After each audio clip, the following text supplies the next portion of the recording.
I love when you ask us questions online. And the one I get asked the most is, where do you get all your recipes? Well, we develop them right here in the test kitchen. But the inspiration behind them often comes from you. As a matter of fact, today's dish started when a viewer was looking for a pork tenderloin recipe that was weeknight easy and also budget friendly. So here we go. We start by cutting a pork tenderloin into about 8 slices and placing each between a couple of sheets of plastic wrap. Now, using a meat mallet or a rolling pin, we flatten them so they're about a 1/4 inch thick. After seasoning with a bit of salt and pepper, we saute them in a bit of olive oil, butter, and garlic.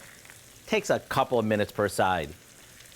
Once they're done, we set them aside, then deglaze the pan with a splash of lemon juice